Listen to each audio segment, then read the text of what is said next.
ખાતે વિશ્વ red cross દિવસની ઉજવણી કરાઈ। 8 મે વિશ્વ રેડ ક્રોસ દિવસ અને વિશ્વ થેલેસીમિયા ડે ની ઉજવણી ખેડા જિલ્લાના નડિયાદ સંતરામ રોડ ખાતે આવેલ Indian red cross society Nadiad branch દ્વારા ઉજવણી કરવામાં આવી। ઉજવણીના ભાગરૂપે ભૂતપૂર્વ કેન્દ્રીય મંત્રી દિનસા પટેલની અધ્યક્ષતામાં રેડ ક્રોસ સોસાયટી નડિયાદના પ્રમુખ સુભાષભાઈ વર્મા, મંત્રી અનુપભાઈ દેસાઈની ઉપસ્થિતિમાં 81 જેટલા વ્યક્તિઓ, અગ્રણી સંસ્થાઓના પ્રતિનિધિઓનું સન્માન કરવામાં આવ્યું।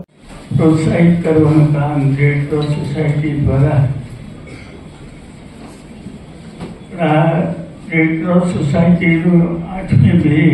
ખાસ કરીને ખેડા જિલ્લાની સામાજિક ક્ષેત્રે કામ કરતી નામાંકીય સંસ્થાઓ ધર્મ ક્ષેત્રે શ્રી સંતરામ મંદિર નડિયાદ, શિક્ષણ ક્ષેત્રે ધર્મસિંહ દેસાઈ યુનિવર્સિટી, સમાજ સેવા ક્ષેત્રે જય માનવ સેવા પરિવાર, દિવ્યાંગો માટેની મૈત્રી સંસ્થા જેવી અનેક ક્ષેત્રમાં કામ કરતી વિવિધ સંસ્થાઓ તથા વ્યક્તિગત સમાજ ક્ષેત્રે કાર્ય કરતા વ્યક્તિઓને શ્રી દિનસા પટેલ, શ્રી સંતરામ મંદિર નડિયાદના સંત પૂજ્ય મોરારીદાસજી મહારાજ તથા ઉપસ્થિત મહેમાનોના હસ્તે પ્રમાણપત્ર આપી સન્માનિત કરાયા હતા। આજે રેડ ક્રોસ વિશ્વ દિન નિમિત્તે તેમજ થેલેસેમિયા વિશ્વ દિન નિમિત્તે